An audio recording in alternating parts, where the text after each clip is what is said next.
أعوذ بالله من الشيطان الرجيم. بسم الله الرحمن الرحيم. الحمد لله رب العالمين والعاقبة للمتقين والصلاة والسلام على أشرف المرسلين محمد وعلى آله وأصحابه أجمعين. به نام خداوند حق و عدالت و عاطفه و به نام پروردگار لوح و قلم و زبان و زیبایی. برادران و خواهران گرامی، السلام علیکم و رحمت الله تعالی و برکاته. به روز 28 حود و یا اسفند 1393 شهر کابل شاهد حادثه ای بود که کمتر حادثه مانند از او را ما در تاریخ قدیم و جدید کشور خود سراغ داریم. و در شرایط و در شب و روزی که مردمان ما آمادگی آغاز سال نو هجری شمسی را می گرفتند و در اوضاع و در شرایطی که طبیعت رستاخیز خود آغاز کرده بود و شهر کابل به گفته شاعر بزرگوار کابل مرحوم قاریزاده که می گفت که مشک تازه می بارد ابر بهمن کابل، موج سبزه می کارد کوی و برزن کابل. ابر چشم تر دارد، سبزه بال و پر دارد، نکهت دیگر دارد سرو و سوسن کابل. و کابل مانند شهرهای دیگر افغانستان آمادگی بهار و نوروز می گرفت و در شرایطی که و در شب و روزی که به گفته مولانا رونق باغ می رسد، چشم و چراغ می رسد، غم به کناره می رود، مه به کنار می رسد. باغ سلام می کند، سرو قیام می کند، سبزه پیاده می رود، سرو سوار می رسد. و در چنین شرایط کابل شاهد خونین ترین حادثه در تاریخ خود بود که او کشتن و اعدام صحرایی خواهر بیگناه در منطقه مزدحم شاهد و شمشیری کابل بود. برای تحلیل و آسیب شناسی این حادثه و در جهت کالبد شگافی این جنایت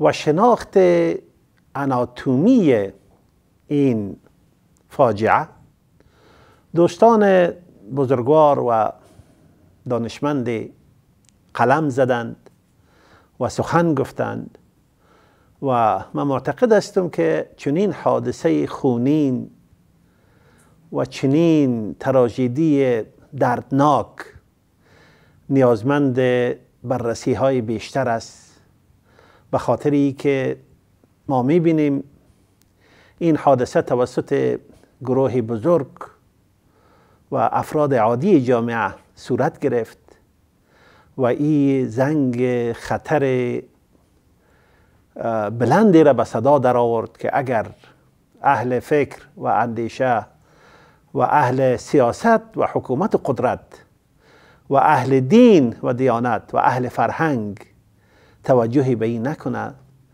کشور ما شاهد حوادث دردناکتری از این خواهد بود. این حادثه قسمی که من گفتم یکی از حوادث دردناک است و ما در چند محور بررسی خود در چند محور در اینجا خلاصه میکنم که محور اولی که من میخوایم روی از او تماس بگیرم محور اینمی تعداد زیادی از اطفال خیابانی که در کابل از 14 سال به این طرف و بیشتر از او در شهر کابل وجود داشته و هیچ کسی به اینها توجهی نکرده، من میخوایم به این تماس بگیرم.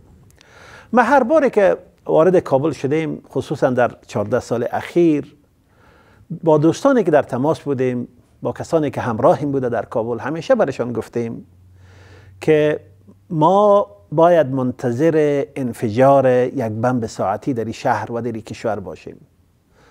ما میبینیم که در خیابانهای کابل هزاران و ده ها هزار کودک بی سرپناه و بی سرنوشت زندگی میکنند که برخی گدایی میکنند، برخی دیگر مصروف روز گذراندن هستند و عده هم دست به کارهای میزنند که شبه گدایی است و کسی متوجه این کودکان بینوا در این شهر بیدر و دروازه نیست.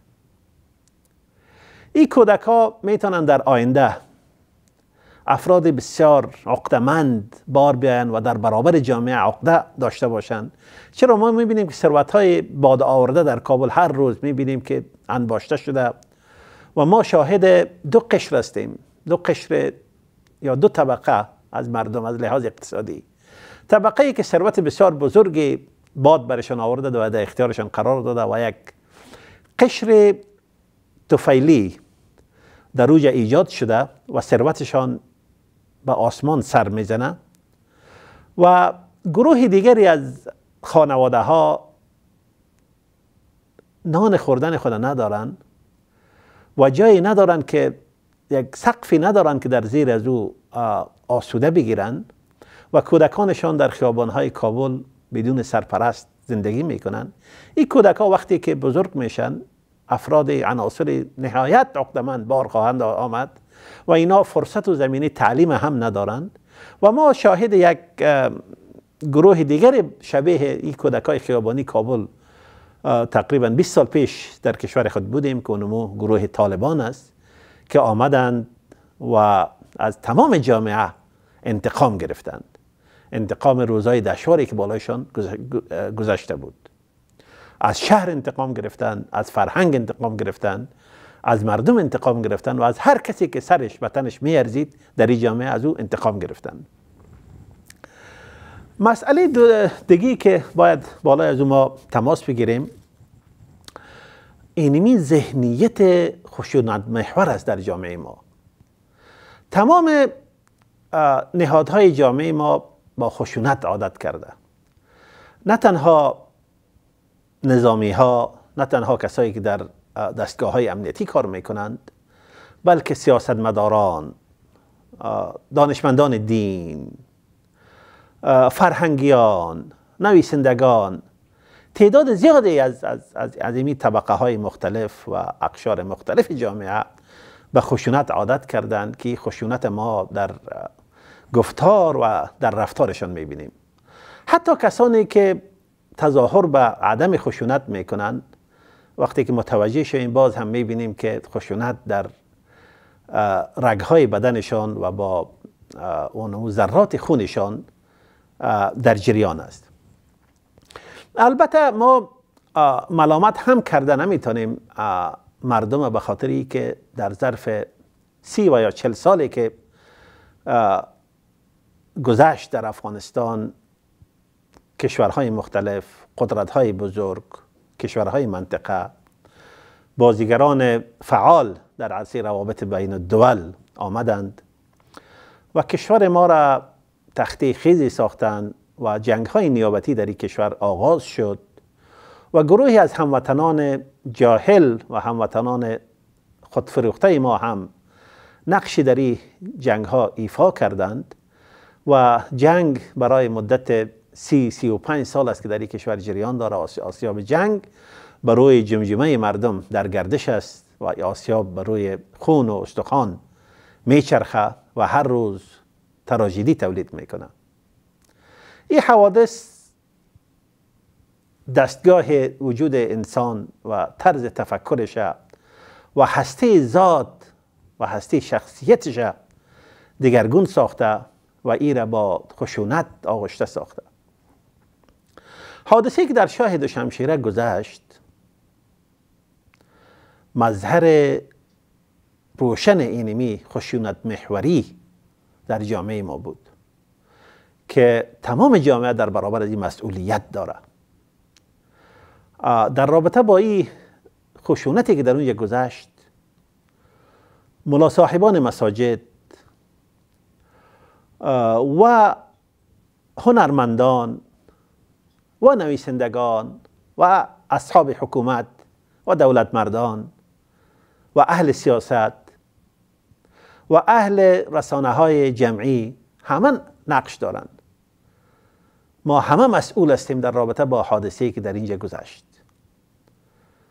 و یکی از گروه هایی که من هم شاملشان هستم که اونمو قشر یا گروه دینمدار در جامعه است، اینها مسئولیتشان بیشتر است در رابطه با حادثه‌ای که در اونجا صورت گرفت.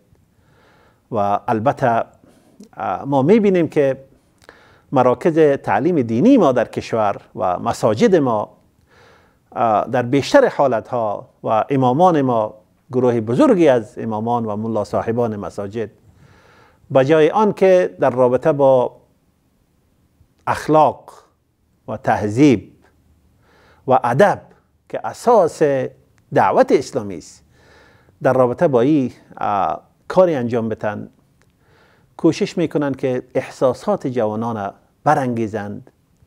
جوانان در مرحله از عمر که میگذرانند سخت احساساتی هستند و میخواهند تمام مشکلات جامعه را با احساسات حل کنند و اکثرا به عمق قضایا فکرشان نمیرسه، چرا نیاز به وقت دارند و نیاز به دانش دارند و نیاز به تجربه دارند. به این لحاظ کوشش میکنن حوادث جامعه را با یک عصای سحری، با یک فرمان و با یک حرکت حل کنند. و اگر کسی بیاید در مسجد و از فراز منبر چیغ بزنه و اینها را تحریک کنه، ما فکر میکنم خیانتی را در حق دین و خیانتی را در حق جامعه و خیانتی را در حق این جوانا مرتکب شده.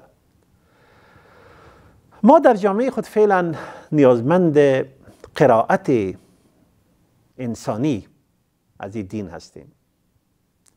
ما سخت نیازمند برداشت اخلاقی از تعالیم بزرگ دینی خود هستیم. ما میبینیم که پیامبر ما محمد ابن عبدالله صلی الله علیه و سلم وقتی که این دعوت آورد، در قدم اول توجه اساسیش به ساختن انسان از لحاظ اخلاقی بود. ما میبینیم که ارکان پنجگانه اسلام، همون قسمی که در قرآن و در سنت آمده، همه ایشان تأکیدشان بر اخلاق است. ما میبینیم که پیامبر وقتی که پرسان کردن از ایمان، البته در رابطه با رکن اول ایمان که عبارت از شهادت است، رکن اول اسلام که عبارت از شهادت است، پیامبر صلی الله علیه و سلم پرسان کردند که بهترین مؤمنان کیست؟ پیامبر صلی الله علیه و سلم جواب داد که احسنهم اور احاسنهم و یا احاسنهم اخلاقا، کسانی که دارای اخلاق نیکو هستند بهترین مؤمنان هستند.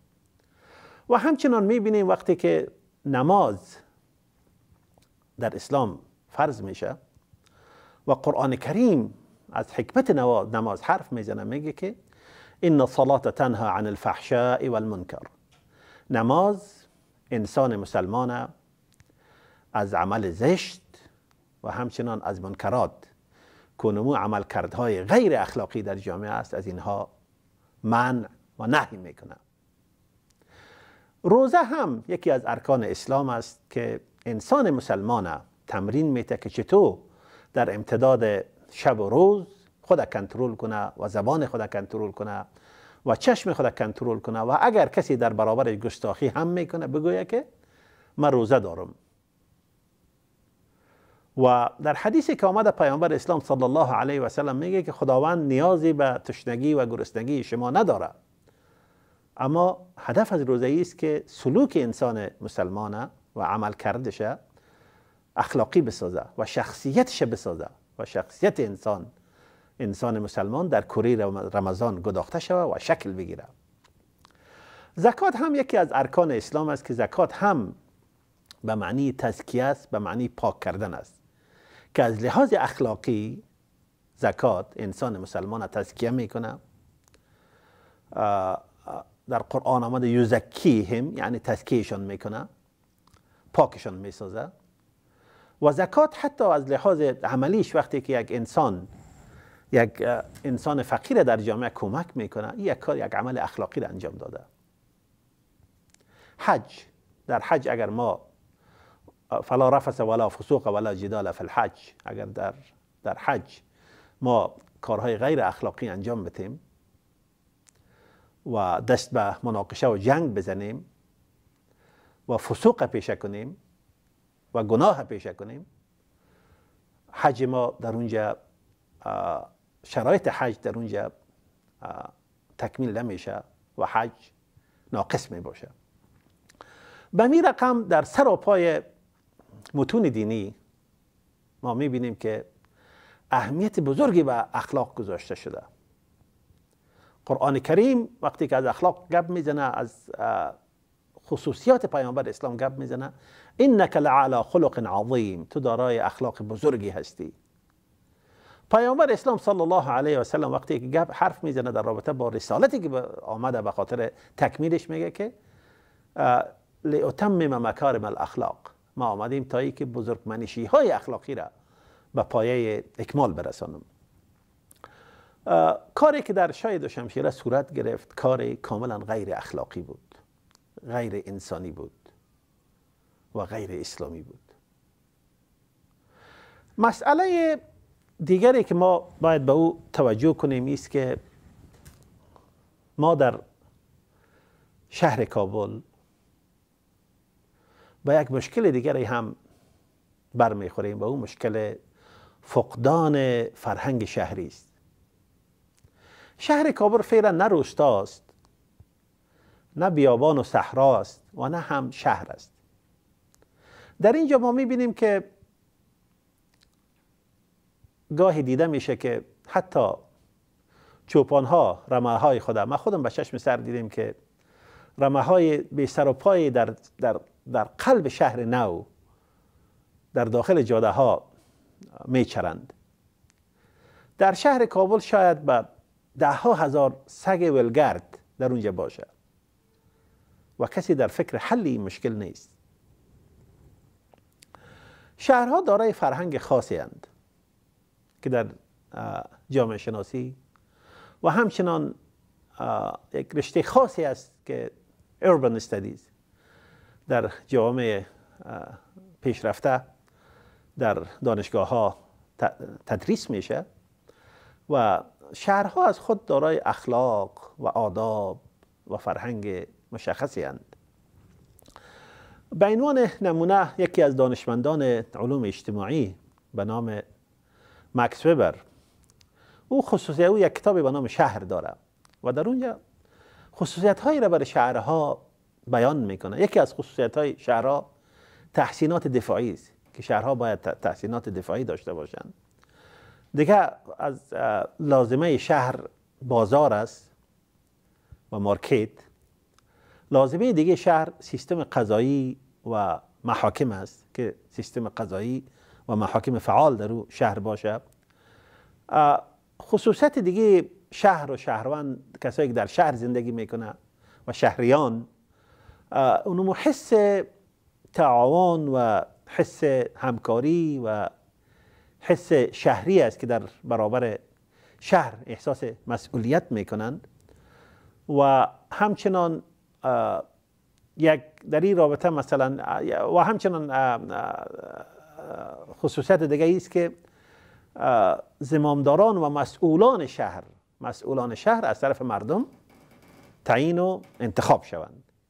5 خصوصیت مکس وبر از دانشمندان جامعه شناسی برای شهرها ذکر کرده. ما یک نمونه از این مسئله فرهنگ شهری را در امریکا مثلا یک نمونهش ذکر میکنم. یکی از هموطنان ما آمده بود، وارد امریکا شده بود و در جای کیله را خورده بود و پشت کیله را در روی خیابان انداخته اما تو حرکت کرده بود. خمار و مستانه قدم زده بود در خیابان و دیده بود که یک زن امریکایی آمد و پشت کیله را برداشت و در داخل یک پلاستیک ماند و سپس در یک اشغالدانی نزدیک در اونجا انداخت. این هموطن ما بسیار خجالت میشه و نزدش میره و معذرت میخواه. او میگه که نه، معذرت نخواه، کاری که تو کردی مشکلی نیست از نظر ما. ما باید به عنوان یک شهری و کسی که در این شهر زندگی میکنه مسئولیت خود انجام بدم و این مسئولیت من است که شهر را نگاه کنم، پاک نگاه کنم.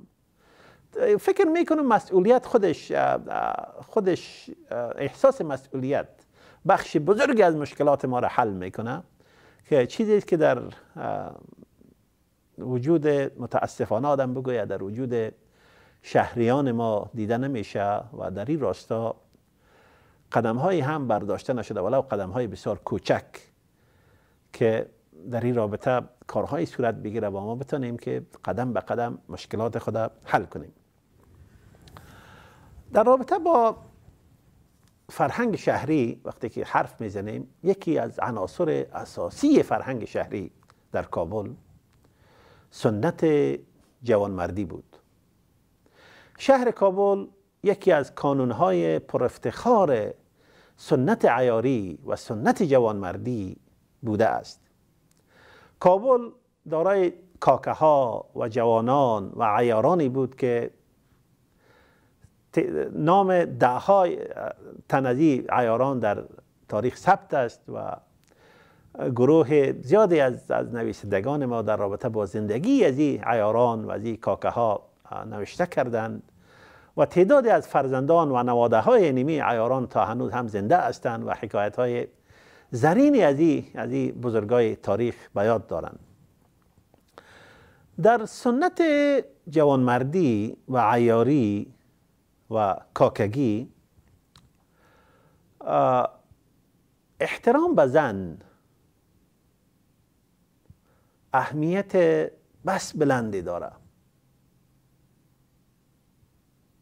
ما حکایت های طولانی را در این رابطه داریم در تاریخ عیاران و جوانمردان که بیشتر به افسانه میمانه، اما حقیقت است و به حقیقت نزدیک است که جوانان و عیاران تا چه اندازه به زن احترام داشتند. اما آنچه در شاهد و شمشیره گذشت، این سنت، این گروه ولگرد و این اوباش و اراذل در زیر سمهای خود خرد و خمیر کردند. اینها نه تنها فرخنده را زیر پای خود انداختند و خمیر ساختند، بلکه مبادی انسانی و اخلاقی و سنت جوانمردی را در این جامعه پامال کردند. بنابر سنت جوانمردی کسی نمیتونه با یک زن مشاجره کنه، به طرف یک زن نگاه کنه و او زن لباسش بکشه و او زن، یک زن بیچاره و بیگناه و معصومه، در زیر پای خود بندازه و سپس بالای جسد از او خیز بزنه و او را زیر موتر کنه و سپس جسدش طعمه حریق بسازه. این در سنت جوانمردی نه تنها دیگر کارا کرد، حتی دست بردن به زن، حتی نگاه کردن به زن، حتی دشنام دادن یک زن حکم کفر داره در سنت جوانمردی. اما ما دیدیم که ما تهی شدیم، شهر ما تهی شده از این سنت زیبا، سنتی که در فرهنگ دینی ما هم جایگاه بلندی داره و از همین لحاظ زنها دارای حسانتی هستند. حتی در فرهنگ دینی ما، در فقه ما و در تاریخ ما گاهی میبینیم که از برخی عقوبت ها یا تخفیف شده یا کاملا از زنها برداشته شده. مثلا حدیثی است که پیامبر اسلام میگه در جنگ ها زنها باید کشته نشن و درختها قطع نشن و امثال از این. ما سخت نیازمند احیای امی سنت هستیم تا بتونیم این جامعه خود در اون مسیر قدیمش قرار بدیم و تا بتونیم که حال به گذشته پیوند بدیم و راهی را برای آینده باز کنیم در روشنی ارزش ها و اصول ارزشمند فرهنگی ما. مسئله دیگه که من میخوایم در رابطه با او حرف بزنم ایست که اگر فرض کنیم اگر امین خواهر مسلمان هم نمی بود و ایستاد می شد در بین مردم و قرآن آتش می زد. حکمش چی بود؟ قرآن خودش در این رابطه چی میگه؟ و در فقه اسلامی حکمش چی است؟ آیا جامعه مسلمان شباهت به یک جنگل داره که مردم هر چی دلشان شد انجام بدن؟ هر گروهی یک کسی بیای فریاد براره که یک کاری صورت گرفت و مردم همه یورش ببرن و او را زیر پای کنن و از بین ببرن؟ آیا امین جامعه اسلامی است؟ آیا امین جامعه انسانی است؟ ما در ضرب المثلی داریم که میگه که وقتی کسی گفت بینیت پشک برد، اول ببین که بینیت در جایش هست و یا ای که واقعا در جایش نیست. ضرب المثل ها بسیار ارزش دارند، به خاطری که مؤلف ضرب المثل یک فرد نیست بلکه ملت ها هستند که در امتداد تاریخ و قرون و اعصار و صحت خود ضرب المثل ها در هر مرحله تثبیت میکنند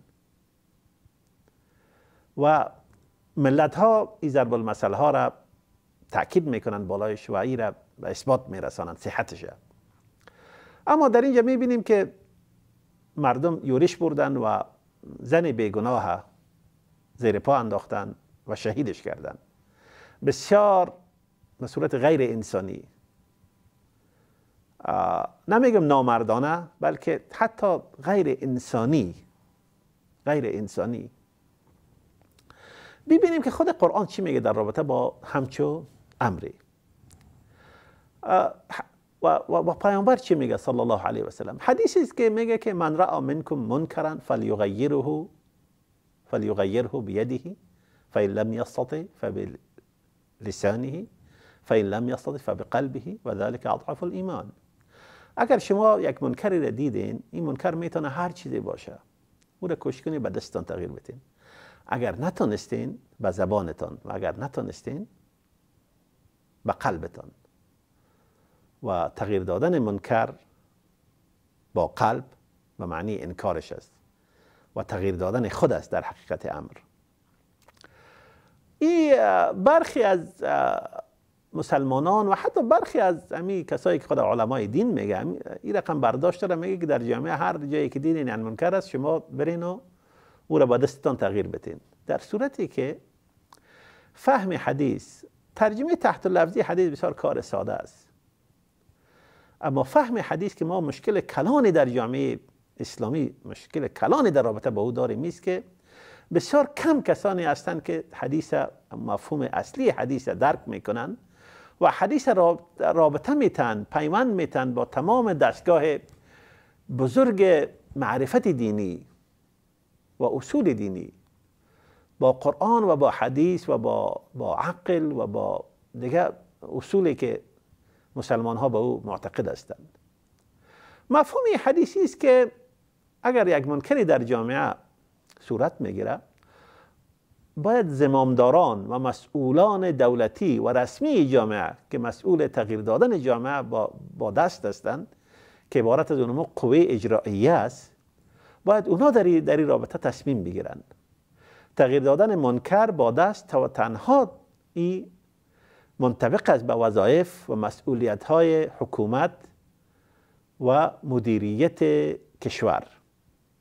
افراد عادی جامعه تحت هیچ شرایطی حق ندارند که برخیزند و حکمی را صادر کنند و سپس او را تنفیذ کنند و تطبیق کنند در قسمت افراد دیگر جامعه. در جامعه اسلامی همچه کاری امکان نداره و باید صورت نگیره و اسلام محکومش میکنه. و در رابطه با تغییر دادن منکر با زبان، این وظیفه دانشمندا و علمای دینی و وظیفه افراد جامعه است که هر منکری به زبان تغییرش بدن. و تغییر دادن با قلب هم وظیفه عموم افراد جامعه است که یک منکری دیدن به قلب خود را تغییر بدن.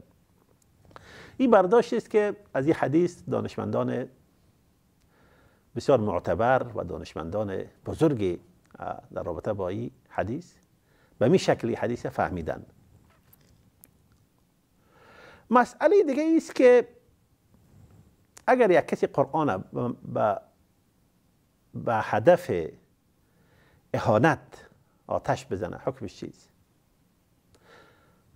به هدف اهانت دانشمندان میگه که کسی که قرآن به هدف اهانت آتش می‌زنه به معنای ارتداد است و به معنای کفر است.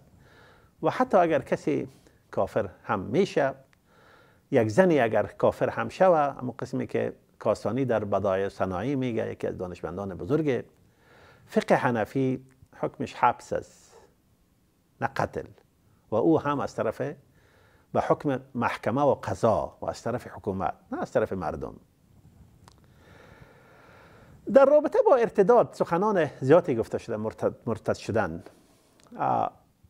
تعداد بیشتری از علمای گذشته معتقد به این بودن که کسی که مرتد میشه در جامعه به حکم اونمو حدیثی که در صحیح بخاری آمده، من بدل دینه فاقتلوه، کسی که دین خود تغییر میده او را بکشید. بر مبنای این حدیث اعتقاد داشتن که باید مرتد باید کشته شود. انسان مرتد تنها یک علاج داره که باید کشته شود. اما برخی از دانشمندان، مثلا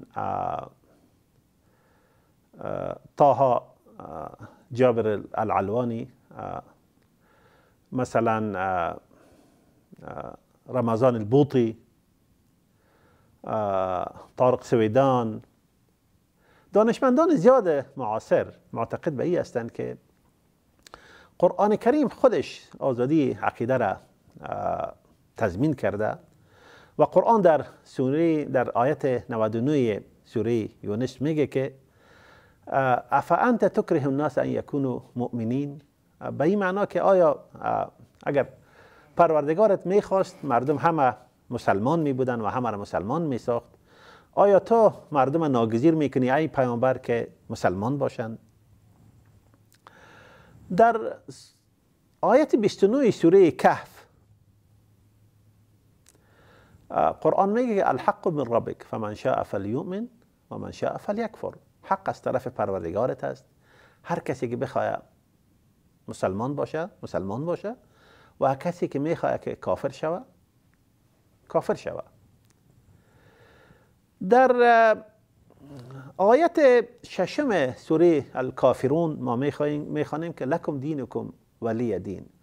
پیامبر اسلام صلی الله علیه و سلم به غیر مؤمنان میگه که شما را دینتان و ما را دین ما.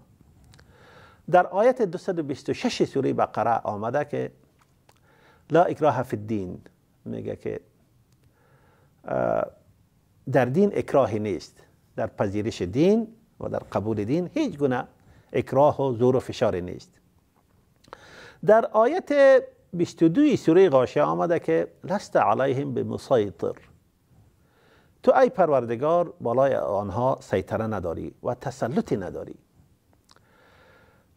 یک مسئله دیگر هم ما میخوایم به او اشاره کنیم و است که ایمان و اعتقاد در اسلام وقتی که تعریف میشه میگن که الایمان اقرار باللسان و تصدیق بالقلب و عمل بالجوارح. ایمان اقرار است که انسان به زبان خود اقرار میکنه و با قلب خود تصدیق میکنه آن چیزی را که به او اقرار کرده و در جوارح و در عملش دیده میشه، در اعمال و در سلوکش.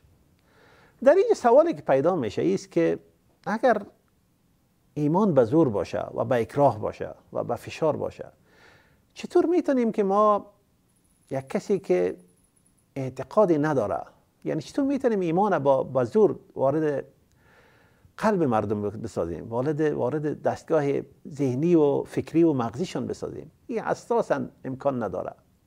این مخالف واقعیت های جامعه است. از همین لحاظ در جامعه پیامبر اسلام تعداد زیادی از مرتدان و غیر مسلمانان زندگی میکردن. قرآن کریم خودش به صراحت از وجودشان حرف میزنه. اما پیامبر اسلام هیچگاهی دست به قتل مرتدان نزده. حدیثی که از او یاد کردیم که میگه من بدل دینه فاقتلوه، اگر کسی دین خود تغییر میده او را بکشید. این حدیث باید ما در روشنی مسائل دیگه در جامعه پیامبر اسلام و در جوامع اسلامی در تاریخ مطالعه کنیم. آنچه امروز به نام خیانت ملی یاد میشه، علت اصلی کشتن مرتدان در جامعه پیامبر بیشتر به اونمو اصل خیانت ملی ارتباط داشت، نه به اصل اعتقاد. ما در تاریخ 1400 ساله مسلمانان ما هزاران میلیون یعنی میلیاردها مسلمان داریم که در گستره بسیار بزرگی از جغرافیا زندگی کردند. ما چند نفر میبینیم که در تاریخ 1400 ساله مسلمان ها به جرم ارتداد کشته شده باشه؟ تعداد شاید بسیار اندک باشه، نهایت اندک، که به تعداد انگشتای دست شاید هم نرسه. و علت اصلی هم مسائل دیگه بوده، نه ارتداد مسئله، نه ارتداد دینی که تاریخ خودش شهادت میده. در این ارتباط سخنان مختلفی را ما آرای مختلفی را ذکر کردم و ما معتقد هستم که ایمان دینی با فشار و زور نه وارد قلب و مغز میشه و نه هم حفظ میشه با فشار، بلکه آنچه ایمان حفظ میکنه اعتقاد است، اعتقاد قلبی است و قناعت ذهنی است که ایمان حفظ میکنه. مسئله دیگه است که از این فاجعه استفاده ابزاری صورت گرفت. استفاده ابزاری از فاجعه شاهد شمشیره هم جنایتش همسری میکنه با خود جنایتی که در اونجا صورت گرفت. ما دیدیم که تعداد افرادی که اساساً خصومت و دشمنی تاریخی با دین دارن، پرچم برکندن مسجد شاهد شمشیره را بلند کردند و گفتند باید در اینجا یک حمام عمومی و تشناب عمومی باید ساخته شود در جای مسجد، که خودش یک جنایت است. یک مسجد تاریخی که عمرش به قرنها میرسه، کندن از این یک خیانت ملی است. حتی شعار دادن در جهت برداشتن از نظر من خیانت است. و نابود کردن قبر هم یک خیانت است، چرا هر انسان حق داره که یک قبر داشته باشه و این اهانت کرامت انسانی است. زمانی که طالبان در افغانستان تندیس‌های بودا را در بامیان تخریب کردند و انفجار دادند، ما به شدت در برابرش ایستاد شدیم و این یک عمل غیر انسانی و غیر اسلامی گفتیم و استدلال کردیم، گفتیم که صحابه پیامبر اسلام به هزاران صحابی و یاران پیامبر وقتی که از جزیره العرب به مصر رفتند و در اونجا تمثال ابوالهول بود. ابوالهول تمثال زیاد بزرگی نیست، آدم میتونه که با تبر و با ابزار بسیار ابتدایی او را در لحظات ویران کنه، اما در قلب قاهره همین تمثال وجود داشت از همون زمان و تا امروز هم وجود داره و هزاران صحابی پیامبر او را تخریب نکرد. چطور طالبان ایمانشان از ایمان صحابه کرده بیشتر است؟ این بیشتر به یک شوخی میمونه تا به یک حقیقت. ما در اون وقت مخالف تخریب تندیس بامیان بودیم، بت‌های بامیان. چرا بت‌های بامیان خودش قرآن میگه که فسیروا فی الارض، شما در زمین بگردین و ببینین که مردمان چگونه مردمان قبل از شما بودن. اگر چنین آثاری نباشه ما چی میدانیم در گذشته ها مردم چی بودن، چی را عبادت میکردن، چی را پرستش میکردن؟ چطور میتونیم که بفهمیم تاریخ؟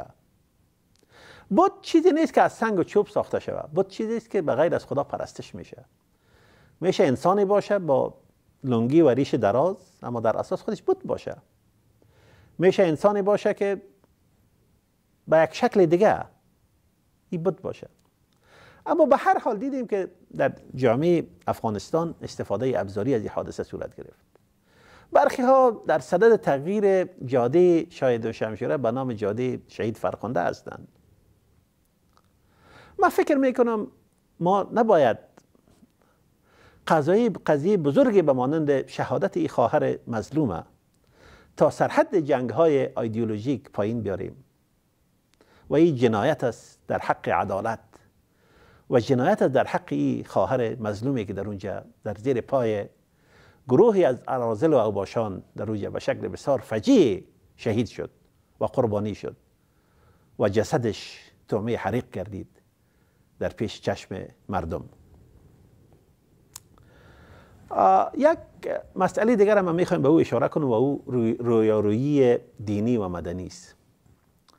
اولی که اسلام چیزی را به نام یک جامعه کاملا منفصل و جدا از جامعه اسلامی به نام روحانیت نمیشناسه، بلکه جامعه اسلامی همه کس مسئول است و هر کس میتونه که برداشت خود از دین داشته باشه و کتاب خدا باز است و رابطه خاصی در بین خدا و بین گروهی از مردم در جامعه وجود نداره به اساس اعتقادات که ما معتقد هستیم حداقل به او. البته حساب مسیحیت جداست، اما در جامعه اسلامی یک گروهی نمیدونه که استفاده کنن و بگوین که ما نماینده های دین هستیم و ما از آسمان آمدیم و مستقیم رابطه مستقیم با آسمان داریم و در پیشانی خود بیرق اسلام نصب کنن و بگوین که ما تقدس داریم در جامعه و ما را کسی حق نداره که ما را انتقاد کنه در جامعه. در جامعه اسلامی هیچ کسی مسئول نیست، حسانت نداره، هر کس میدونه مورد انتقاد قرار بگیره. در این جامعه دیدیم که ما مدنی و دینی و مدنی رو در روی هم ایستادند و گروه زیادی از امامان محترم ما به جایی که به اصل قضیه بپردازند که عبارت از کرامت و عبارت از شخصیت و عبارت از دفاع از حقوق یک زن مسلمان و یک انسان در جامعه و دفاع از ارزش‌های اصیل دینی و روشنگری در میان جوانانی که به حکم اعتقاد دینیشان او زن بیگناه و دختر بیچاره را قربانی کردن در اونجا، در این صدد کار کنن، در این راستا قدمی بگذارن، در فکر خود شدن و از خود گفتن و به خود پرداختن. ما میبینیم که مدنی ها هم تعداد زیادشان به جایی که به اصل مسئله بپردازن متوجه اونمو خصومت های تاریخی در بین خودشان و در بین عده‌ای از ملاهای که در کابل هستند به این پرداختند. البته در جامعه ما یک تعداد افرادی که میخوان اونمو خود از لحاظ سیاسی بنا کنن و جایگاهی برای خود ایجاد کنن، همیشه کوشش میکنن که هر دو طرف بکوبند تا اینکه برای خود یک جایگاهی ایجاد کنند. اما این برادر حقیر و فقیر شما که هزاران مایل از کشور دور است و کدام هدف سیاسی هم نداره و در فکر پیرو و در فکر پشتیبان و در فکر کدام تایید گروه خاصی از مردم هم نیست و با خود و با خدای خود تعهد کرده که هر آنچه را که حق میدانه او را بیان کنه و هر آنچه را که باطل میدانه در برابرش مهر سکوت بر لب ننهه. از او گروه نیست که فقط به خاطر منافع شخصی خود هر دو گروه را محکوم کنه. ما در میان هر دو گروه افراد بسیار بزرگواری داریم.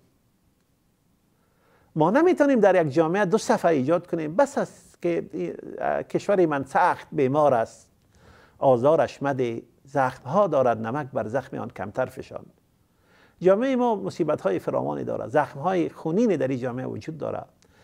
کافی است که ما یعنی مقدر تقسیم شدیم و بر سر همدیگر میکوبیم که دیگر به نام ملا و روشنفکر به نام دینی و مدنی هم تقسیم شویم و بر سر همدیگر بکوبیم. ما معتقد هستم که در بیان ملاها و امامان مساجد افراد بسیار با عزت، افراد دانشمند، افراد مسئول وجود دارد که کوشش میکنند که جامعه را به طرف آرامش و صلاح و فلاح رهبری کنند و همچنان در میان مدنی های ما افراد بسیار بزرگواری هستند که با تاریخ و فرهنگشان و ارزش های اجتماعی و ارزش های ملی و ارزش های دینیشان سخت معتقد هستند، اما در عین وقت میبینیم که اینها مدنی هستند و نمایندگان جامعه مدنی هستند و میخواهند که یک کاری را برای انسانی سرزمین انجام بدن. و در هر دو گروه، در بین ملاها هم گروهی است که در برابر انتحار خاموش است، در برابر انفجار خاموش است. هر جنایتی که در این و سطح بلند صورت میگیره، ظلمی که در حق زن در این کشور صورت میگیره خاموش است، اما وقتی که یک مسئله کوچک دیگه صورت میگیره، یکی از فروع دین مورد هدف قرار میگیره یا ای که نماینده میشه و نمایش گذاشته میشه به صورت غلطش که این دین مورد هجوم قرار گرفته، در اون وقت میبینی که حس و غیرت دینیش به شور میآید. و جامعه مدنی هم تعدادی از افرادش در خارج ساخته شده و از طرف وزارت‌های دفاع بعضی کشورها ساخته شده و هیچ رابطه با این کشور و با این فرهنگ و با این تمدن نداره، با این جامعه رابطه ندارن. عناصر سالم هر دو گروه دست در دست هم بتن و به خاطر نجات این جامعه و این نسل قربانی شده، نسل جوان، کاری انجام بدن. من سخنهای خود خلاصه‌اش در چند نقطه جمع آوری میکنم. آنچه در شاه دوشمشیره صورت گرفت اینه که گروهی از مردم و گروهی از رهگذران فقط به مجردی که شنیدن که زن قرآن آتش زد دورش جمع شدن، لباسش کشیدن و او را در کنار زیارتی که مردم میای و دعا در اونجا و مسجدی که در اونجا نماز میکنن، در کنار از او در روی جاده انداختنش، سپس با سنگ و چوب و سر و جمجوه و سینهش کوبیدن، لباسش کشیدن و بالایش رقص کردن بالای جسدش، سپس جسدش از زیر تایر ماشین و یا موتر گذاشتاندن و سپس او را طعمه حریق ساختن و آتش زدند و گروهی از این اوباش و اراذل در اطراف زن استاد بودند و به جای ای که در جمع از یک انسانی پیدا شود، یک کسی که قلب در داخل سینهش حرکت میکنه و خون انسان در وجودش موج میزنه، استاد شود و قدم پیش گذاره و این زن در جهت دفاع از زن کاری انجام بده. اینها استاد شده بودن و با تلفن‌های همراه و با موبایل خود این حادثه خونین ثبت میکردن با اعصاب آرام، یا این که یک مسابقه کشتی و یا مسابقه بزکشی را میبینن و یا مسابقه سگجنگی را که متاسفانه در کشور ما یک عمل غیر انسانی دیگه به نام سگجنگی است، او حادثه را ثبت میکنن. در اینجا استاد شدن و این افراد بی تربیت و این افراد وحشی و درنده و در اونجا این حادثه خونینه و آتش زدن جسد این انسان مظلومه در اونجا ثبت کردن بدون از اینکه یک رگی از رگهای که در وجود از یا هست به شور بیاید و به حرکت بیاید و مانع کارشان شود. این بیانگر یک مصیبت بسیار کلانی در جامعه است. این بیانگر یک درد بسیار کلانی است که باید در رابطه با این ما بیاندیشیم و در رابطه با این کاری را انجام بدیم. به هر حال ما باید درس‌های را استنباط کنیم از این حادثه و در جهت حلش و در جهت علاجش باید قدم‌هایی را بگذاریم. این حادثه به نظر من حادثه بسیار کلان بود، حادثه خونین ترین حادثه است که حتی تصورش انسان کرده نمیتونست. من فکر میکنم که باید در جهت جلوگیری از همچین حادثه در آینده ما دست به کار شویم و وسایل اطلاعات جمعی ما به جایی که به مسائل خیلی مبتذل بپردازه، باید در جهت ساختن انسان و در جهت بازسازی اصول فرهنگی و اصول دینی و اصول هویتی ما قدم‌هایی را برداره و علمای دین هم از اینها تقاضا میره که اون رسالت بزرگی که به دوششان است، این رسالت به خاطر ساختن انسان سالم و عناصر سالمی در این جامعه انجام بدن و روشنفکرای ما به جایی که در جان ملا و در جان دین بچسبند، اینها هم باید رسالت انسانی خود در جامعه ادا کنند و به اصول اعتقادی جامعه خودشان احترام بگذارند و از جوانای دین مدار ما هم خواهش میره که به جایی که اعتقاد به افراد داشته باشند، اعتقاد به اصول دینی داشته باشند و افراد در چارچوب و در میزان اصول دینی بسنجند تا ای که ما بتانیم جلو همچه حوادثی را در آینده بگیریم و جامعه انسانی تر و جامعه منسجمتر و هماهنگتر داشته باشیم. سخنان مختصر امین بود. اقول قولی هذا واستغفر الله لي ولكم ولسائر المسلمين واستغفروه انه هو الغفور الرحيم والسلام عليكم ورحمة الله تعالى وبركاته.